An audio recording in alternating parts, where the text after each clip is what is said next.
മുസ്ലിമേതര വിഭജനം സൃഷ്ടിച്ച് vote തട്ടുക, vote നേടുക എന്ന കുടില വർഗീയത. അതിലപ്പുറം അതിനൊരു സൈദ്ധാന്തികതയില്ല.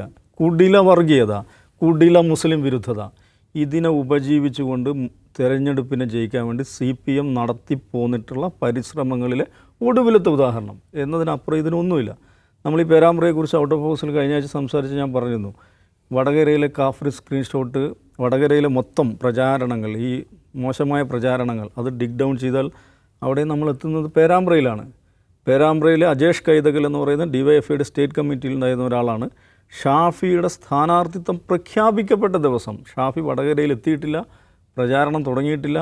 മുരളി തൃശ്ശൂരിലേക്ക് പോവുകയാണ്, വടകരയിൽ ഷാഫിയാണ് വരിക എന്ന് പറയുന്ന പ്രസ് അനൗൺസ്മെൻറ്റ് വന്ന ആ ദിവസം വർഗീയ സ്വഭാവത്തിലുള്ള പോസ്റ്റ് ഇട്ടു. അവനെതിരെ പോലീസ് കേസെടുത്തിട്ടുണ്ട്, പേരാമ്പ്ര പോലീസ് കേസെടുത്തിട്ടുണ്ട്. അപ്പോൾ ഈ ജാതി പരിപാടികൾ നടത്തി വൈദഗ്ധ്യമുള്ളവരാണ് പേരാമ്പ്രയിലെ പാർട്ടി സഖാക്കളെന്ന് പറയുന്നത്. അപ്പോൾ അത് പേരാമ്പ്ര തെരഞ്ഞെടുപ്പിനെ കുറിച്ച് ആലോചിക്കുമ്പോൾ ശ്രദ്ധ വേണമെന്ന് ഞാൻ കഴിഞ്ഞ ആഴ്ച പറയുന്നു. അപ്പോൾ പേരാമ്പ്രയിൽ അത് തന്നെ സംഭവിച്ചിരിക്കുകയാണ്. അപ്പോൾ ഇതിലേറ്റവും വലിയ പ്രശ്നം എന്താണെന്ന് വെച്ചാൽ ഇവർ കോയിൻ ചെയ്തെടുക്കുന്ന വാചകങ്ങൾ ശ്രദ്ധിക്കുക. എന്താണ് ഈ അനൗൺസ്മെൻറ്റ് പറയുന്നത്? കൗമിലെ കുട്ടിക്ക് വോട്ട് ചെയ്യണം, അല്ല നിങ്ങളുടെ വോട്ട് കൗമിലെ കുട്ടിക്കാവണം എന്നാണ് അവർ പ്രചരിപ്പിക്കുന്നതെന്നാണ് അനൗൺസ് ചെയ്യുന്നത്. അവിടെ എന്താണ് കാഫിർ സ്ക്രീൻഷോട്ടിൽ എന്താണുള്ളത്?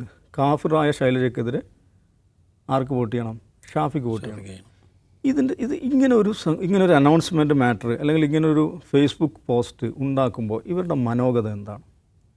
മുസ്ലിം കമ്മ്യൂണിറ്റിയെക്കുറിച്ചിട്ടുള്ള ഇവരുടെ ഭാവന എന്താണെന്നുള്ളതാണ് അടിസ്ഥാന പ്രശ്നം.